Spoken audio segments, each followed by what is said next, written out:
하나님의 말씀 보겠습니다. 하나님의 말씀은 에베소서 2장 11절부터 18절에 이르는 말씀입니다.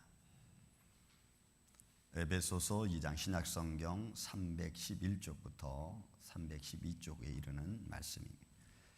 제가 봉독해 올립니다. 에베소서 2장 11절부터 18절. 그러므로 생각하라. 너희는 그때의 육체로는 이방인이요 손으로 육체에 행한 할례를 받은 무리라. 칭하는 자들로부터 할례를 받지 않은 무리라. 칭함을 받은 자들이라. 그때 너희는 그리스도 밖에 있었고 이스라엘 나라 밖에 사람이라. 약속의 언약들에 대해서는 외인이요 세상에서 소망이 없고 하나님도 없는 자이더니 이제는 전에 멀리 있던 너희가 그리스도 예수 안에서 그리스도의 피로 가까워졌느니라. 그는 우리의 화평이신지라. 둘로 하나를 만드사 원수된 것 곧 중간에 막힌 담을 자기 육체로 허시고 법조문으로 된 계명의 율법을 폐하셨으니 이는 이 둘로 자기 안에서 한 세 사람을 지어 화평하게 하시고 또 십자가로 이 둘을 한 몸으로 하나님과 화목하게 하려 하심이라. 원수된 것을 십자가로 소멸하시고 또 오셔서 먼 데 있는 너희에게 평안을 전하시고 가까운 데 있는 자들에게 평안을 전하셨으니 이는 그로 말미암아 우리 둘이 한 성령 안에서 아버지께 나아감을 얻게 하려 하심이라. 아멘. 우리 같이 한번 기도하겠습니다. 은혜로우신 아버지 하나님 감사합니다. 오늘도 이렇게 생명의 말씀을 주심을 감사합니다. 주님만이 홀로 영광 받으시옵소서. 생명 되신 주님 앞에 우리가 모였사오니 성령님께서 친히 우리 마음을 감아 감동하여 주옵소서. 먼저 무엇보다 이 부족한 종에게 지혜와 명찰과 총명을 더하여 주시고 입술에 성령의 파수꾼을 세워주시며 어떤 말씀을 전할 때마다 성령님이 역사하여 주옵소서. 듣는 성도들의 마음속에 성령님이 함께해 주셔서 깨닫고 또한 회개하여 돌이켜 살아계신 하나님을 찬양하며 예배하게 하여 주옵소서. 예배 중에 성령님이 역사하여 주옵소서. 우리의 모든 질병의 문제를 주님이 예수의 이름으로 치료하여 주시고 우리의 영적인 문제, 육적인 삶에 얽히고 설킨 문제들이 오늘 주의 말씀을 들어 깨달을 때에 아버지 우리를 도와주시사 성령의 역사가 일어나고 또한 체험하는 시간 되게 하여 주옵소서. 주님께 온전히 맡깁니다. 오늘도 이 말씀 중에 성령님이 도와주시고 인도하여 주시옵기를 원하옵고 사랑이 많으신 예수님의 이름으로 감사하며 기도하옵나이다. 아멘. 할렐루야.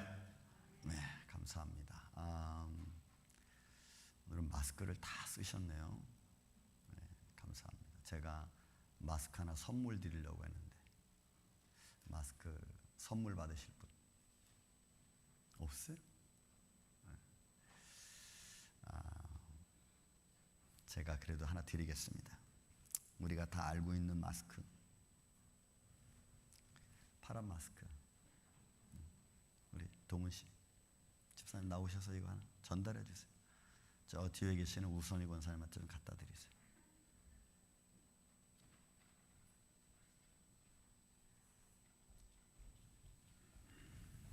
자, 갖다 드리시기 바랍니다.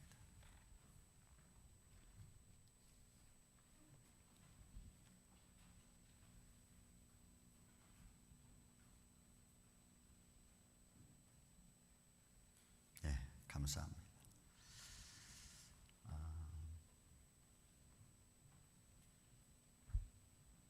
제가 왜 드렸냐면 김동훈 집사님이 오늘 중재자 역할을 하신 겁니다. 중보자 역할을 하신 거예요. 하나님은 하나님 나라에서 하나님의 영광 중에 계시고 죄인된 백성들은 하나님께로 올 수 없습니다. 중재자가 필요하고 중보자가 필요합니다. 왜? 하나님의 뜻을 전달할 사람, 그리고 그 전달을 받고 하나님께로 나와야 하나님의 뜻을 알게끔. 여러분, 이 역할을 예수님이 하셨습니다. 지금 성령님은 어떤 역사를 하실까요? 여러분, 중보자라고 할 때는 인간의 모든 죄악과 인간의 연약한 모습들을 예수 그리스도 안에서 하나님의 뜻을 성취해서 모든 죄악을 없이 하는 것. 그러니까 하나님과 인간, 죄인된 인간 사이를 연결해 주는 자. 이 모습으로 중보자입니다. 우리는 중보자라는 말을 잘 안 쓰고 중재자라는 말을 씁니다. 이거는 사람과 사람 사이의 관계성을 회복하는 과정 속에서 역할을 하는 사람을 말합니다. 성령님이 역사하실 때는, 성령님이 중보자의 역할, 중재자 역할을 할 때는 하나님의 거룩한 뜻을 우리에게 전달해서 우리로 하여금 깨닫게 하고 알게 하고 하나님과 그럼으로 말미암아 화목되게 하는 것입니다. 믿습니까, 여러분? 그래서 우리의 연약함을 성령의 감동을 통해서 말씀을 우리에게 깨닫게 하시고 말씀을 통하여 성령의 거룩한 역사는 우리 하여금 담대하게 만들어 주는 거예요. 그러면 성령님이 중재자 역할을 할 때는 어떨까요? 성령님이 중재 역할을 할 때는 사람과 사람 사이의 관계성을 회복시켜 주는 거예요. 그게 법적인 문제든 삶의 문제든 성령님이 해결해 주는 거예요. 여러분, 예를 들어서 동훈 씨하고 우리 유기선 집사님하고 모른다고 칩시다. 몰라요. 그런데 어떤 관계로 연결되어 있습니다. 그럼 그 관계를 하나님께서, 우리가 기도하, 동훈 씨가 성령님 도와주셔서 이쪽에 있는 우리 제가 잘 알지는 못하지만 그래도 어떻든 관련이 되어 있는 유기선 씨를 잘 감동하셔서 어떻게 해주세요. 좀 잘 되게 해주세요. 아니면 평화롭게 해주세요. 그럼 누가 역사하시는 겁니까? 성령님이 역사해줘야 돼요. 누구의 기도를 듣고? 동훈 씨의 기도를 듣고. 이게 여러분, 사람과 사람 사이에 성령님이 역사하는 거예요. 그의 기도 가운데서 또 하나님의 말씀 통하여 하나님 의지하는 마음으로. 이게 여러분, 하나님의 성령님이 인간과 하나님 사이에서는 중보자로, 사람과 사람 사이에는 하나님의 말씀을 가지고 중재자의 모습으로 화목, 평화를 이루어가는 거예요. 이 생활이 여러분 굉장히 중요합니다. 왜 중요하냐? 하나님과 나 사이는 성령님이 역사해서 말씀을 통해 역사하니까 괜찮아. 그런데 사람과 사람 사이 중재자가 성령이 역사하지 못하면 여러분 계속해서 우리는 철퍼덕거리는 거예요. 성령님의 역사가 하나님과 나 사이만 역사하면 이거는 반쪽 역사예요. 실제적으로 말하면 반쪽 역사예요. 성령의 역사는 하나님과 우리 사이를 올바로 맺어놨으면 그것을 사람과 사람 사이도 온전하게 맺어가는 것이 여러분 하나님의 역사고 성령의 역사고 그것이 믿음의 삶을 줄 믿습니다. 그러면 우리는 한 세 가지 정도 봐야 됩니다. 중보자의 생활, 중재자의 생활을 좀 봐야 돼요. 이건 개인적인 겁니다. 개인적인 거예요. 내 생활입니다. 내가 하나님과 나와의 관계성 속에서 믿음으로 충만했습니다. 믿음의 관계성 있는 사람입니다. 그러면 내 생활이 이제 삶 속에서 중재자의 모습으로 성령의 감동을 받아 그것을 해나가야 되는 거예요. 여러분 한번 우리 생각해 보세요. 예수님과 제자들과의 삶은 그 당시 어땠을까요? 막 싸우고 막 다투고 막 이랬을까요? 제자들과 예수님과의 생활은 여러분 아주 평범하면서도 자유로우면서도 그러면서도 왠지 모르게 어떤 성령의 역사의 도우심을 통해서 강건했습니다. 견고했어요. 그러면 그 삶은 오늘날 우리의 삶과 여러분 다르지 않아요. 예수님과 제자들의 삶, 예수님과 제자들이 보여준 많은 사람들이 보고 있는 삶은 그렇게 다르지 않아. 내 삶, 제 생활이 여러분들에게 보이는 것처럼 여러분들 생활이 다른 사람들에게 보이는 것처럼 그 다르지 않아요. 삶의 생활은 똑같습니다. 근데 어떻게 보이느냐가 너무너무 중요한 거죠. 그래서 중재자, 중보자의 생활이 너무너무 중요해요. 예를 들어서 우리가 리얼터도 우리 가끔 여러분 집대문을 만나지 않습니까? 그분이 어떤 중재를 우리에게 해주냐에 따라서 우리가 그 집을 선택할 수도 있고 선택하지 않을 수도 있고 그 사람의 말이 굉장히 중요한 거예요. 그래서 우리는 그 사람의 중간의 단계를 통해서 서로 만나게 되는 거예요. 근데 예수님은 성령의 역사를 통해서 예수님이 뭐라고 말씀하셨어요? 그가 내 것을 가지고 와서 너희에게 가르쳐 주리라 그랬거든. 그러니까 성령의 역사는 우리의 삶을 통해서 성령의 감동으로, 능력으로 우리가 중재자의 삶을 살기를 원하시는 거예요. 그러기를 주님이 원하세요. 저는 여러분들 삶 속에 이 성령의 은혜가 충만하시기를 저는 주의 이름으로 축원을 드립니다. 그 사역들이 오늘 우리가 믿음의 삶으로 표현되어지는 거죠. 어떻게 보면 성령의 충만을 받은 사람들은요, 지혜로운 마음으로 솔선수범하는 사람이라고도 과언이 아니에요. 지혜가 있거든. 내가 어떻게 남을 도울 수 있을까? 내가 이 상황에서 뭘 할 수 있을까? 이런 생각들은 늘 하죠. 두 사람 이상이 모여서 모이면 내가 이 사람한테 뭘 할 수 있을까? 내가 지금 여기서 뭘 하면 더 좋지? 이런 생각들을 하고 있기 때문에 늘 그는 솔선수범해서 도울 수 있는 사람입니다. 도와주는 사람이에요. 지금은 이제 우리 교회에서 이거 지금 안 하고 있는데, 얼마 전에 우리 팔팍했을 때 우리 그래도 한 4년 정도 우리가 산행팀이 있었습니다. 산행팀. 우리 계신 우리 장로님, 권사님 계신 산행팀이 있었어요. 산행팀을 가려면 우리 장로님, 권사님들이 보따리 하나씩 메고 옵니다. 산에 갈 때 보따리 있기도 메기도 하지만 그 안에 거기 가서 점심을 우리가 해 먹었거든요. 그럼 어떤 사람은 어묵도 내놓고, 또 우리가 고기 싸 먹을 때는 고기도 갖고 오고, 상추도 갖고 오고, 집에서 기른 고추도 갖고 오고, 그리고 거기서 모여서 우리가 웃으면서 서로 가지고 온 것 가지고 끓여 먹습니다. 또 먹고 나면은 여러분, 먹고 오면 끝이잖아요. 우리 거기 가서 많은 점심 식사하시는 분들 봤지만 우리같이 해먹은 사람들이 없어서, 거의 도시락 하나 싸가지고 추운데 그냥 그 찬 거 막 먹고 있는 우리 그 사람들에 비해서 우리는 화로 펴놓고 막 끓여서 그냥 그거 다 먹고 나면 끝인데, 거기에 또 사과 깎고 배 깎고 있고 다 가져온 거죠. 왜? 같은 팀을 위해서. 내가 하나 가지고 온 배 하나가, 내가 우리 집에서 기른 고추 한 무더기 하나가 다른 사람들이 기쁨을 줄 수 있죠. 이건 솔선수범이에요. 믿음의 사람은 항상 그런 마음이 있습니다. 내가 지금 이 상황에서 뭘 도울까? 뭘 할 수 있을까? 뭐 큰일이 아니더라도. 그래서 그런 삶의 모습에서 우리 뭘 봅니까? 장로님이 이 산행팀을 굉장히 좋아하시는군요. 이 산행팀을 위한 마음이 참 좋습니다. 여러분, 이런 말이 나오는 거죠. 어느 한 여러분들 셀 모임에서, 아니면 어떤 공동체 모임에서, 기도 모임에서 끝나고 난데 우리 차 한잔 합시다. 차 한잔 봉사할 수 있는 마음의 여유, 봉사할 수 있는 마음의 자세가 여러분 환경을 바꿔놓을 수 있어요.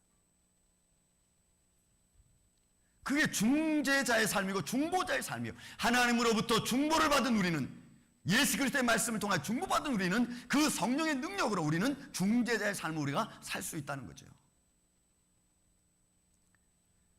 여러분, 예수님도, 예수님께 나오는 많은 사람들이 있었습니다. 예수님은 어느 누구도 조롱하지 않았어요. 너 왜 왔어? 너 혼자 잘 놀다가 너 힘드니까 왔어? 여러분, 예수님은 조롱한 적이 없어요. 오는 자는 누구든지 아무것도 묻지 아니하시고, 혹 묻는 말 하나 있다면, 너 나를 믿느냐? 여러분, 이거였어요. 너 나를 믿느냐? 그거 외에는 물어보질 않으셨어요. 왜요? 인생의 연약함은 너무 잘 아시는 분이시니까 그 연약한 우리가 주의 말씀 앞에 나오는 것만으로도 예수님은, 할렐루야, 예수님은 좋아하셨어요. 연약한 우리가 주님을 바라보고 나오는 것만으로도 여러분 좋아하셨습니다. 믿습니까, 여러분?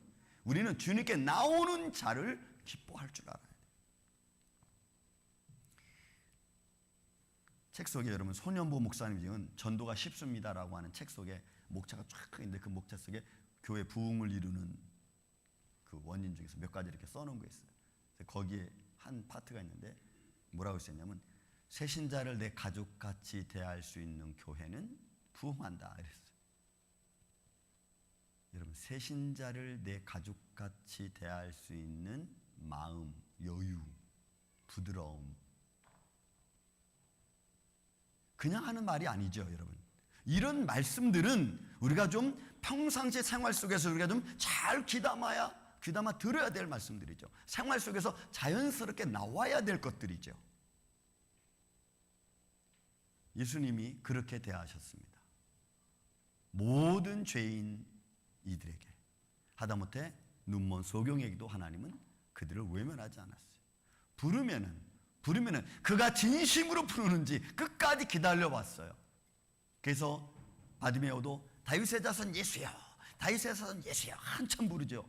한참 불렀어요. 왜? 주위에 있는 사람들이 시끄러워서, 야 너 시끄러워 좀 조용히 해 할 정도로 불렀어요. 글쎄 왜 그렇게까지 예수님은 기다렸을까? 그냥 제 느낌이 그래요. 그의 간절함이 정말일까라고 한번 생각해 보지 않았을까? 그 간절함이 예수님 마음을 돌이키고 그리고 그를 부르게 만드는 거 아니겠습니까? 이런 중보자의 삶, 솔선수범하는 믿음의 삶은 중보자의 사역, 두 번째로는 중보자의 사역, 교제 쪽으로 우리가 넘어갑니다. 그래서 우리가 두 번째 봐야 될 것은 중보자의 사역, 교제를 우리가 봐야 돼요. 그건 본문의 말씀이 너무나 많이 나왔어요. 실제적으로 우리 삶 속에서 나타나야 되는 결과예요. 이게 14절에 있는 말씀 여러분 보시기 바랍니다. 14절에 있는 말씀. 그는 우리의 화평이신지라 둘로 하나를 만드사. 이러면 교제죠. 그가 우리의 화평이셨고 화평이시기 때문에 하나님과 우리 사이를 하나로 만드셨어요. 원수된 곳을 중간에 막힌 다음 헐어버렸습니다. 그것이 주님이 우리 안에서 행하신 거예요. 교제죠. 이건 교제. 또 16절에도 여러분 보세요. 16절에도 또 십자가로 이 둘을 한 몸으로 하나님과 화목하게 하시려고. 이것도 여러분 교제죠. 예수님이 십자가 지심으로 말미암아 저와 내 죄인 나와 하나님과 하나 되게 해서 화목하게 했어요. 죄로 말미암아 막혔던 담이 헐어져 버렸으니까 이제 더 이상 하나님과 나 사이를 가로막는 게 없지요. 그래서 그 안에서 우리는 서로 화목하는 거예요. 이런 믿음의 마음이 너무너무 중요하죠. 왜? 예수님은 교제하기를 원했습니다. 여러분 따라서 합시다. 예수님은 나와 교제하기를 원하셨다. 여러분 교제하기를 원했어요. 예수님은. 근데 우리는 하나님과의 교제의 진정한 의미를 잘 깨닫지 못해. 내가 좋은 편에서만 교제하려고 해요. 내가 좋기만 하면 교제하려고 그래. 내가 싫으면 교제 안 해. 하나님은 죄인인 나와 교제하기를 원했어요. 십자가로 이 둘을 하나로 만드셨어요. 그래서 하나님과 우리 사이를 하나로 만드셨어요. 또 하나로 만들어지면 서로 같이 하고 싶은 마음이 생기는 거죠. 같이 하고 싶은 마음이.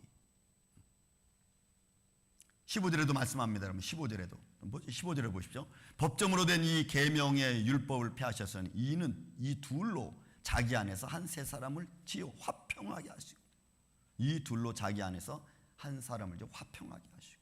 이건 변화된 자의 삶이 세 사람 만들었으니까 변화된 자의 모습이에요. 그래서 예수님은 말씀 안에서, 하나님 안에서, 성령 안에서 새 사람 되기를 원하셨어요. 그것은 우리의 변화된 삶의 모습을 말합니다. 그리고 성령 안에서 아버지께로 가기를 원해요. 이건 우리가 하나됨, 성숙함이죠. 성숙함. 그래서 우리의 믿음은 날마다 자라가야 되는 줄로 믿습니다. 우리 믿음은 자라가야 돼요. 제자리에 있다가 뒤로 떨어지고 또 제자리에 올라오면 또 뒤로 떨어지고 하는 게 아니고, 우리는 제자리에서 계속해서 우리는 업그레이드 돼야 돼요. 그것이 하나님의 자녀들의 모습이고 열매 맺는 자의 삶의 모습입니다. 그러므로 여러분 서로 담이 무너지면, 막혔던 담이 무너지면 이제는 화목이 되죠. 질투의 담이 무너지고, 시기의 담이 무너지고, 미움의 담이 무너지고, 그리고 무너진 뒤에 우리는 화목입니다. 우리는 이 담 무너뜨리기가 여러분 얼마나 힘든지 여러분 자신이 알 겁니다. 미움의 담을 무너뜨리는 거, 그죠? 이거 무너뜨려야 돼요. 그래야 우리가 더 가까이 갈 수 있습니다. 누구든지 간에 이런 관계성의 담이 무너져야지, 그래야지 우리는 하나, 화평의 모습을 가질 수가 있다는 거예요. 마음이 하나 되면 사랑이 꽃피게 됩니다. 여러분, 마음이 하나가 되면 그 안에서 사랑의 꽃이 펴요. 마음이 하나가 되면 서로가 협력할 수 있는, 위로할 수 있는 마음이 연결됩니다. 이 마음이 하나 안 되는 게 우리가 가장 힘든 거예요. 여러분, 우리 마음으로 하나 되는 우리 임마누엘께 되기를 전 주의 이름으로 축원을 드립니다. 빌립보서 2장 1절과 2절에도 그랬어요. 너희가 그리스도 예수 안에서 성령으로 하나 되어 한 마음과 한 뜻으로 하나 되어라. 하나 되어. 여러분, 말씀에 있는 구절입니다. 제가 하는 말이 아니고. 그건 하나님이 원하시는 거예요. 성령님의 역사를 통해서 이루어가야 될 아주 중요한 사역이죠. 이게 중보자의 생활을 우리 삶 속에 내 스스로가 그런 모습을 보이면 그 사람과 많은 사람들이 우리는 하나 될 수 있어요. 교제할 수 있어요. 교제. 이 교제를 통해서 하나님의 영광이 드러나는 거죠. 교제가 없는 우리의 삶은 여러분 이러죠. 뻑뻑합니다. 기계가 여러분 오랫동안 돌다 보면 녹이 슬고 잘 돌지 않아요. 그때 우리가 기름을 칠하면 아주 쉥 잘 돌죠. 여러분, 성령의 역사는 우리 뻑뻑한 마음을 부드럽게 해주는 거예요. 근데 그 부드러움이 나만 부드럽게 해주느냐? 아니요. 여러분, 우리가 막혔던 담을 헐어진 사람과 교제하고 여러분 마음을 나누는 게 너무너무 중요해요. 이거는 우리가 평생에 살아가면서 우리 믿음의 사람들이 해야 될 아주 중요한 사역입니다. 친절의 결과도 여러분 화목입니다. 이런 것들은 여러분 전도를 이루는 거죠. 전도. 여러분 전도를 이루는 거죠. 여러분 누가복음 15장에 아주 좋은 예가 거기 나옵니다. 거기 탕자의 비유가 나오죠. 탕자가 아버지 앞에 가서 하는 말이 아버지 나에게 줄 유산을 주세요. 여러분들 같으면 그렇게 달라고 하는 아들에게 자녀에게 주겠습니까? 이 자식 겁대가리 없이 네가 뭘 했다고. 그죠? 근데 아버지는 아무 말 안 하고 줍니다. 그 기록에 보면 그가 나아가서 허랑방탕해서 가졌던 재물 다 없앴다고 그랬어요. 그냥 제 생각입니다. 그는 그 탕자의 생활이지만 아버지가 그것을 알았을까? 아니면 들었을까? 내 아들이 어디 가서 무슨 생활하고 그러다가 좀 다 없애했다는 말 들었을까요? 들었을 수도 있습니다. 왜? 돈을 많이 가지고 가서 이웃나라에 가서 허랑방탕하게 사는 것이 아버지가 몰랐겠어요? 아, 누구의 아들은 어느 나라 가서 어떻게 살더라. 여러분 요즘 같으면 다 그런 얘기 나오잖아요. 아빠는 아무 말도 안 해. 그가 나중에 진짜 거지가 돼서 돌아오잖아요. 어디까지 돌아옵니까? 제가 언젠가 말씀드렸지만 아버지가 보는 앞에까지 와요. 아버지가 보는 앞에까지. 아버지가 문 앞에 상거가 뭔데 멀리 이렇게 바라보니까 아들이 오는 것이 보입니다. 아버지는 금방 알아봤어. 그가 거지가 됐든 거지가 아니 됐든 아버지는 딱 보고 알아봤어. 그리고는 아버지가 달려가서 그를 끌어안고 그리고 아무 말 하지 않고 집 안으로 들어옵니다. 그리고 딱 하는 말, 큰아들에게 하는 말이 아버지의 마음이죠. 이 아이는 죽었다 살아났다. 딱 한마디 하세요. 그게 아버지의 마음이죠. 여러분 우리의 삶 속에서 이런 중보자의 삶을 통하여 우리가 남을 살릴 수 있습니다. 죽어가는 상황을 하나님께로 인도하고 그리고 그의 마음을 위로해주고 내 다쳤던 마음을 열어주고 여러분 이런 마음을 갖는 게 우리 믿음의 생활이에요.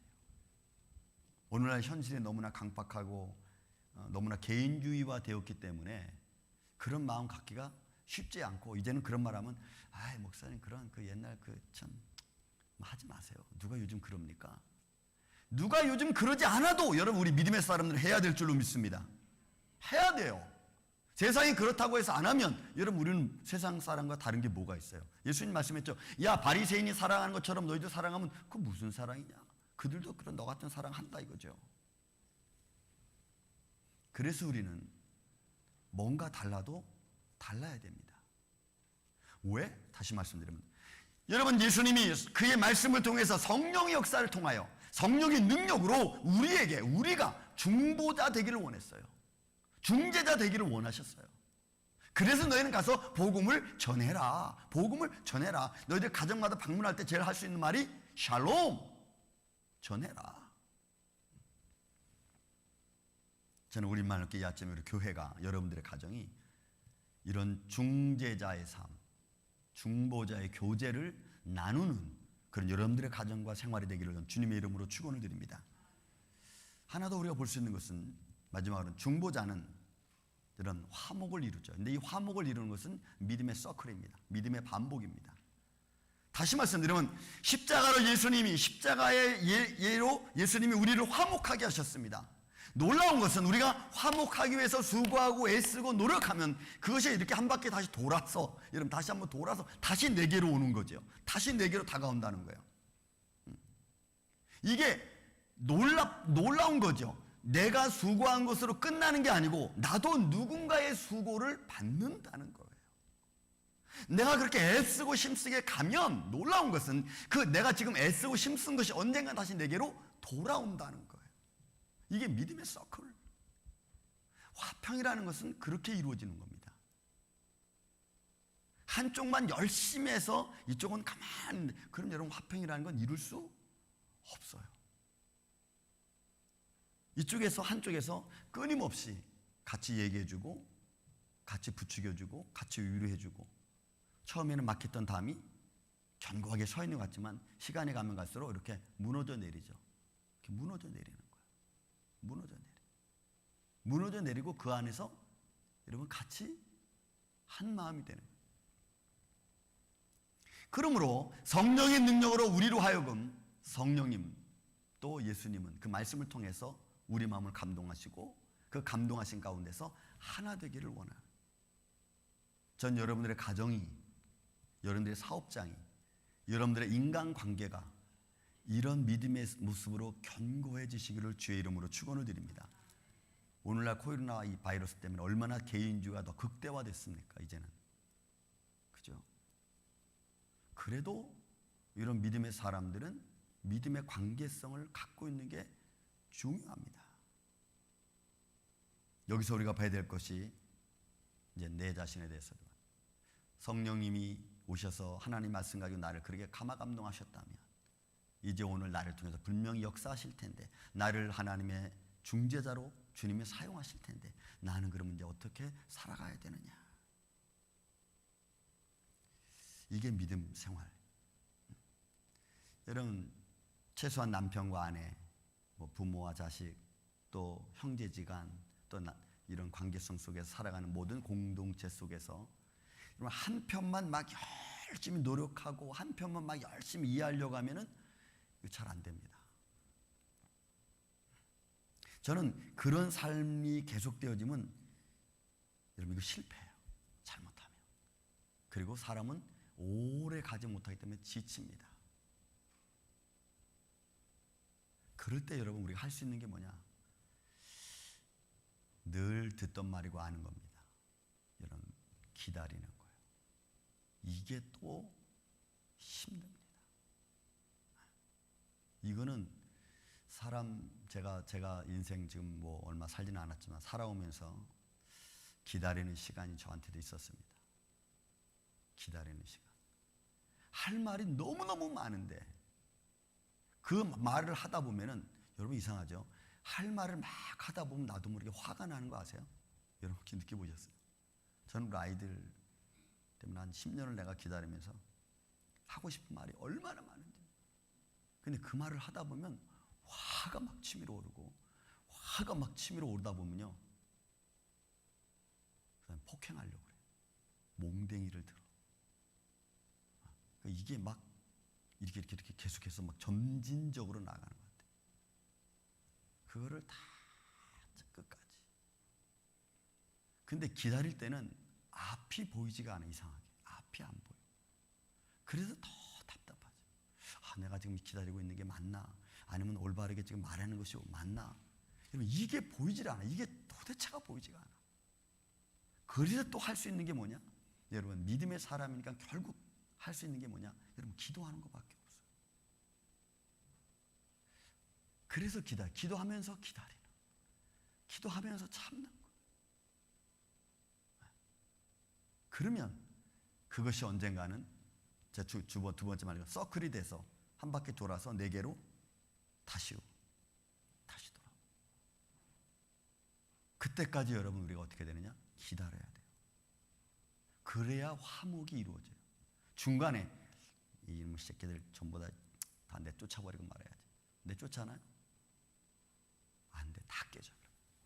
여러분 다 깨져. 기다림도 끝났고, 그럼 기도하는 것도 끝나고, 그럼 다 아무것도 안 돼. 그리고 우리는 나중에 가서 뭐라 하냐? 내가 기도했는데 안 됐어. 하나님 기도 안 들어줬어. 그리고 하나님을 불신하게 돼. 이게 여러분 그냥 똑같이 내 일상생활에서 이루어지는 일들입니다. 일들이에요. 여러분 저만 그러겠어요? 저는 여러분들도 그러고 계신 줄로 믿습니다. 또 우리 장로님도, 저 앞에 계신 장로님도 옛날에 그런 말씀했어요. 참 많이 힘들었습니다. 많이 기다렸습니다. 그거밖에 없어.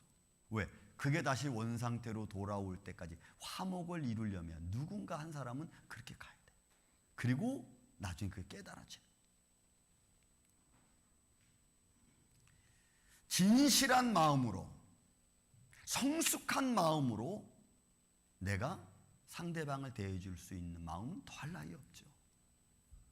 여러분 그게 중재자의 모습입니다. 여러분 중간에 있는 사람들이 포기해버리면 이쪽과 이쪽은 이게 안 돼. 여러분 예수님이 포기해버렸으면 하나님과 우리 사이는 맺어질 수가 없어요. 예수님이 포기하지 않으셨어요. 십자가에 죽으시까지 예수님 포기하지 않았어요. 그러면 중재자 대신 예수님이 포기하지 않으셨다면 오늘 우리, 여러분 성령의 능력으로 하나님 말씀으로 우리를 감동하신 우리 주님께서, 또 성령의 능력이 우리를 통해서 여러분 포기하지 않도록, 여러분 힘들어도 좀 견딜 수 있도록 그런 믿음으로 여러분들의 가정을 잘 만들어 가시고, 또 서로 권면하고 서로 바뀌어지려고 노력해야죠. 바뀌어지려고. 이게 여러분 또 중요하잖아.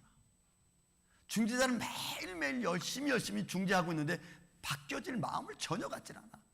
내가 변화될 생각은 전혀 갖지 않아. 여러분 이것도 문제예요.